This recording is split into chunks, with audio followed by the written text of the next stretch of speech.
I'm a huge Nick Walker fan. I've known him since he was a kid. He's very driven, very focused. I mean, he really doesn't miss with what he's in his preparation. But I created Species Nutrition with one mission in mind: to provide bodybuilders and serious athletes with no-nonsense supplements that work. I put my name and reputation on every bottle of Species Nutrition products. If you want to be your absolute best, join the evolution.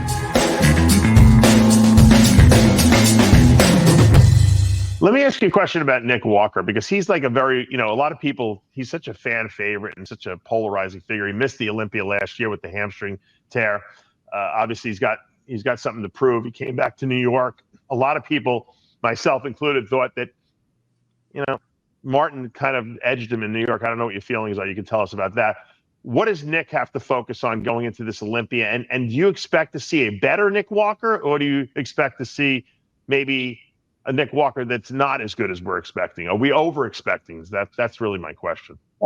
Listen, Nick always shows at the Olympia, so I know he has something to prove, and sometimes that guy that's doubted sometimes can be a very dangerous factor.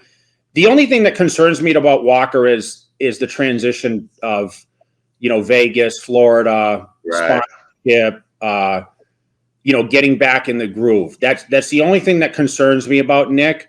But listen, he missed the opportunity last year, unfortunately. He realistically, in a lot of people's opinion, had a great shot to battle that top 3 spot last year. He's a conditioned guy. He looked tremendous at all these Olympias. Now, did Martin beat him in New York? I wasn't there, Dave. Once again, we're not talking about at this Olympia. I don't know if anyone's talking about the Nick Martin Fitzwater battle, like these guys are going to fight for that 3rd spot, 2nd spot, 1st spot, whatever it is. I know people are counting Nick out. I'm a huge Nick Walker fan. I've known him since he was a kid.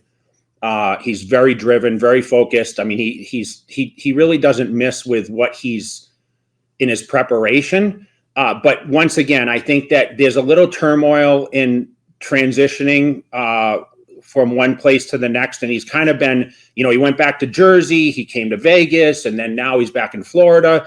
That's my only concern, because he hasn't found and locked himself in a position like maybe like Derek has, or like a Hadi or whatever else. And that's the only thing that could be the deciding factor to where he ends up at this contest. I'm surprised that he doesn't train with Derek, right? Don't they live pretty close to each other? No, he's down a little further now. He's down where Bumstead is. He's not. Oh, okay. Tampa, I mean, Tampa's becoming the new hotbed. I know a lot of the young kids, the young LA kids and the Trend boys, they're all down there now. And Derek's got a gym now. He's got a facility.